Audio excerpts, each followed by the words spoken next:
Any hand-tossed, pan, thin crust, or New York-style pizza with any toppings for just Kids' TV shows are usually made for kids to enjoy, like it should make their childhood better. But there's some kids' shows that don't even feel like kids' shows anymore. It feels like they were made to traumatize kids instead. Today I will talk about some weirdest kids' TV shows that shouldn't exist. Number 1. Teletubbies. Teletubbies was one of the most popular kids' show back in 1997. In this show, you've got 4 alien-looking creatures with TV screens in their belly. Their behavior was very strange. They did not talk normally, and did not show any emotion other than laughing. Like even if nothing's going on, they would just laugh at you. They just laugh half of the show for no reason. The TV on their belly would play random scenes with no context.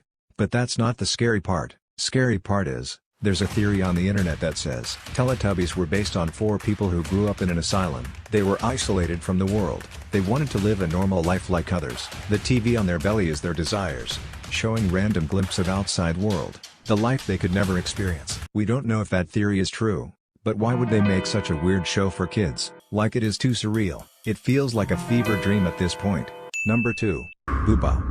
If you thought Teletubbies was strange, then you need to look at Booba. Booba was actually even more weirder, so it features 5 spirit-like creatures. No one knows what their purpose is and why do they even exist, but they just float around doing literally nothing. They just bounce, spin in circles, and make a lot of unrealistic sound that has no meaning. Like they were performing some ritual. Please help. A theory said, it was supposed to encourage kids to move, but it looks like they are giving kids nightmares instead. There was also some people named Story People. They would randomly appear and do random things that made things even more confusing. Instead of enjoying the show, kids were actually scared, and adults were annoyed. But wanna hear a funny fact? Booba was made by the same people who made Teletubbies. Yep, that explains it. Number 3. Mr. Meaty.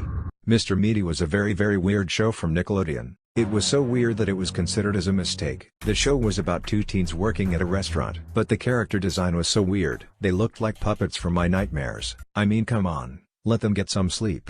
Okay, maybe it's just the characters look weird. The show must still be good, right? Well, no, the show was as horrible as the characters. It had way too many questionable and scary scenes. According to the theories on the internet, the show was actually a secret experiment, like they were experimenting how far they can push the terrifying horror in the comedy. Another theory is that it was made to discourage kids from eating fast food. Well, whatever the truth is, this show scared kids more than entertaining them. Number 4. Angela Anaconda. Angela Anaconda was a kids show that was normal and scary at the same time. It was just a basic school comedy, filled with drama, jealousy, rivalries. Angela herself narrated her daily life in sarcastic voice. It was just a normal good show, and the stories weren't that different from other shows of the time. But the problem is the character design. This wasn't your average cartoon. This was a new style animation. They would take real people's face, then slap them into the character. Honestly, they just wanted to create a new style of animation, but it became so cursed that it scared a lot of kids and adults. Even though the story was good, but because of the design, it still left us with some nightmares we can't forget.